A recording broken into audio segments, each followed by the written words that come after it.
नमस्कार, आप देख रहे हैं 4 PM। मैं हूं आपके साथ सिमरन। दिन भर की बड़ी खबरों के बुलेटिन में आज बात होगी उद्धव ठाकरे का बीजेपी पर बड़ा हमला। हमारा हिंदुत्व लोगों के घरों में चूल्हे जलाता है, बीजेपी का जलाकर राख करता है। संजय राउत ने बीजेपी पर बोला हमला, हम बाला साहेब ठाकरे के विचारों के साथ लड़ रहे हैं चुनाव।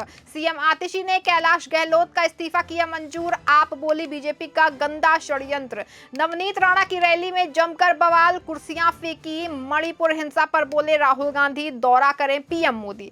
विचलित करने वाले हालात, इन सभी खबरों पर हम चर्चा करेंगे, लेकिन उससे पहले एक नजर आज की सुर्खियों पर। दिल्ली विधानसभा चुनाव से पहले बीजेपी को लगा तगड़ा झटका। विधायक अनिल झा आप में हुए शामिल। अरविंद केजरीवाल ने ज्वाइन कराई पार्टी। शिवसेना यूबीटी नेता संजय राउत ने बीजेपी पर बोला हमला, कहा हम बाला साहब ठाकरे के विचारों के साथ लड़ रहे हैं चुनाव। सीएम सिद्धारमैया ने बीजेपी पर जमकर बोला हमला, कहा पीएम कर्नाटक पर लगाए आरोप साबित करें, मैं राजनीति छोड़ दूंगा। मणिपुर हिंसा को लेकर राहुल गांधी का बड़ा बयान, कहा मणिपुर का दौरा करे पीएम मोदी, विचलित करने वाले हैं हालात। उद्धव ठाकरे का पीएम मोदी पर बड़ा हमला, कहा हमारा हिंदुत्व लोगों के घरों में चूल्हे जलाता है, बीजेपी का जलाकर राख करता है। उद्धव ठाकरे ने पीएम मोदी पर आरोप लगाते हुए कहा कि भाजपा के वर्तमान नेतृत्व ने पार्टी के पूर्व दिग्गज नेताओं जैसे अटल बिहारी वाजपेयी, प्रमोद महाजन और गोपीनाथ मुंडे के दृष्टिकोण को नकारा है। महाराष्ट्र की 2028 विधानसभा सीटों के लिए 20 नवंबर को वोटिंग होनी है। इससे पहले राज्य में आरोप प्रत्यारोप जारी है। इस बीच शिवसेना यूबीटी प्रमुख उद्धव ठाकरे ने शनिवार को महाराष्ट्र के डिप्टी सीएम देवेंद्र फडणवीस पर निशाना साधा। उन्होंने वोटों का धर्मयुद्ध वाले बयान पर सवाल उठाते हुए पूछा कि क्या ये चुनाव आयोग के आदर्श आचार संहिता का उल्लंघन नहीं करता है। ठाकरे ने कहा कि हमारा हिंदुत्व लोगों के घरों में चूल्हे जलाता है, जबकि भाजपा का हिंदुत्व उन्हें जलाकर राख कर देता है। दरअसल ठाकरे ने जिले के डोंबिवली में विधानसभा चुनावों के मद्देनजर एक प्रचार रैली को संबोधित करते हुए कहा कि उन्हें लोकसभा चुनाव से पहले अपनी पार्टी के चुनावी गान से जय भवानी जय शिवानी के शब्द हटाने के लिए कहा गया था, लेकिन उन्होंने ऐसा करने से इनकार कर दिया था। और उन्होंने कहा कि देवेंद्र फडणवीस ने मतों का धर्मयुद्ध का आह्वान किया है। मैं चुनाव आयोग से पूछता हूँ, क्या धर्मयुद्ध आपके आदर्श आचार संहिता में फिट बैठता है?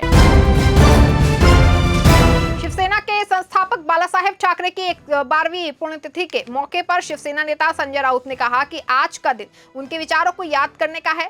हम उनका विचार लेकर के ये चुनाव लड़ रहे हैं। शिवसेना के संस्थापक बाला साहब ठाकरे की 12वीं पुण्यतिथि के मौके पर शिवसेना के दोनों खेमों की तरफ से पोस्टर वॉर सामने आया है। मुख्यमंत्री एकनाथ शिंदे की अगुवाई वाली शिवसेना की तरफ से प्रकाशित किए गए विज्ञापन में उद्धव ठाकरे के खेमे वाली शिवसेना यूबीटी पर तीखा हमला बोला गया। आपको बता दें कि स्मृति दिवस के मौके पर शिवसेना नेता संजय राउत ने कहा, शिवसेना प्रमुख बाला साहब ठाकरे जी का स्मृति दिन है। बाला साहब ठाकरे हमसे दूर सिर्फ शरीर से गए हैं, उनका विचार हमारे साथ है। महाराष्ट्र में चुनाव चल रहा है, पहली बार ऐसा लग रहा है कि बाला साहब ठाकरे जी के विचारों के लिए हम ये लड़ाई लड़ रहे हैं। बाला साहब ने शिवसेना की स्थापना इसलिए की ताकि महाराष्ट्र धर्म की रक्षा की जाए। आम आदमी पार्टी ने गहलोत के इस्तीफे को बीजेपी का गंदा षड्यंत्र बताया और कहा कि बीजेपी दिल्ली चुनाव ईडी और सीबीआई के बल पर जीतना चाहती है।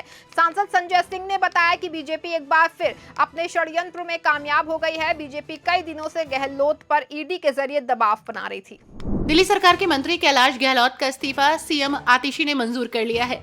आम आदमी पार्टी का कहना है कि कैलाश ने ये इस्तीफा ईडी के दबाव में दिया है। आपने बताया कि कैलाश के खिलाफ ईडी और इनकम टैक्स के कई मामले चल रहे थे और इसी सिलसिले में उन पर ईडी और इनकम टैक्स की कई रेड हो चुकी हैं। आम आदमी पार्टी ने इस पूरे मामले को बीजेपी का गंदा षड्यंत्र कहा है। उन्होंने कहा कि बीजेपी दिल्ली चुनाव ईडी और सीबीआई के बल पर जीतना चाहती है। दिल्ली की सियासत में उस वक्त खलबली मच गई जब दिल्ली सरकार के मंत्री कैलाश गहलोत ने एक्सपर्ट सूचना दी कि उन्होंने आप सुप्रीमो केजरीवाल को अपना इस्तीफा पत्र के माध्यम से दे दिया है। कैलाश गहलोत ने पत्र में लिखा कि शीश महल जैसे कई शर्मनाक और अजीबोगरीब विवाद हैं, जो अब सभी को संदेह में डाल रहे हैं कि क्या हम अभी भी आम आदमी होने में विश्वास करते हैं। ये साफ है कि अगर दिल्ली सरकार अपना अधिकांश समय केंद्र से लड़ने में बिताती है तो दिल्ली के लिए वास्तविक प्रगति नहीं हो सकती।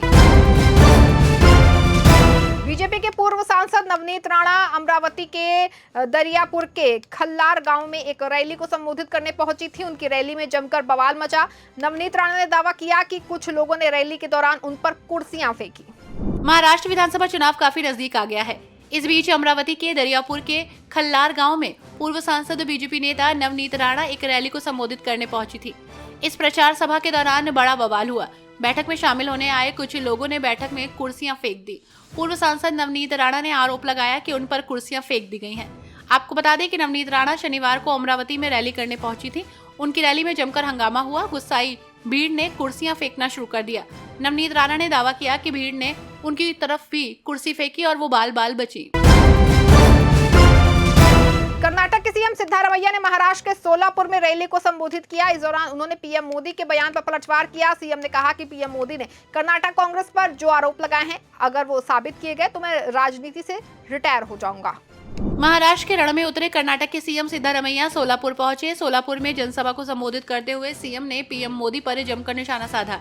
उन्होंने कहा कि अगर पीएम मोदी कर्नाटक में कांग्रेस पर लगाए गए अपने आरोप साबित कर दे तो मैं राजनीति से रिटायर हो जाऊंगा।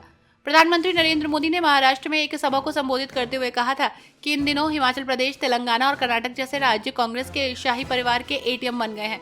लोग बता रहे हैं कि इन दिनों महाराष्ट्र में चुनाव के नाम पर कर्नाटक में वसूली डबल हो गई है। सीएम सिद्धारमैया ने शनिवार को महाविकास अघाड़ी के हित में सोलापुर में जनसभा को शनिवार को संबोधित किया।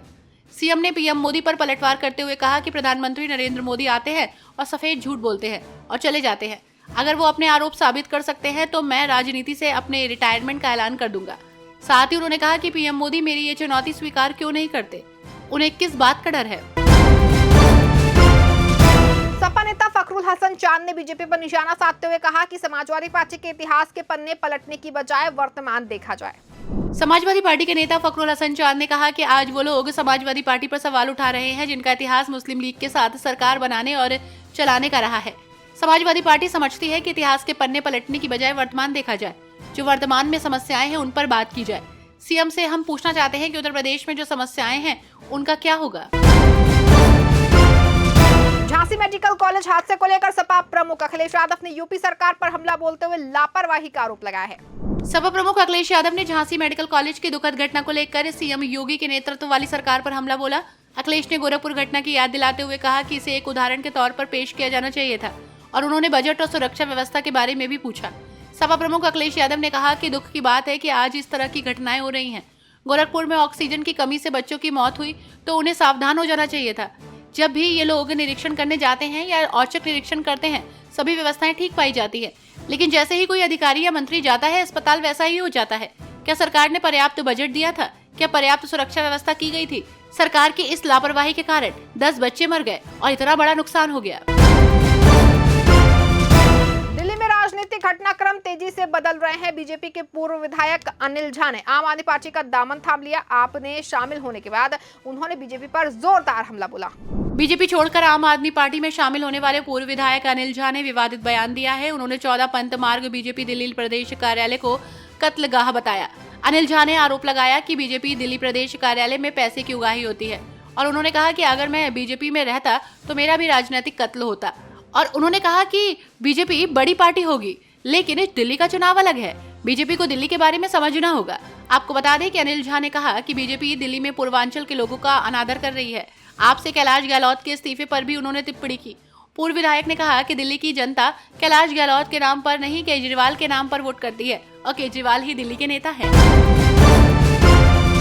इस बुलेटिन में फिलहाल बस इतना ही। आप देखते रहें 4PM। धन्यवाद।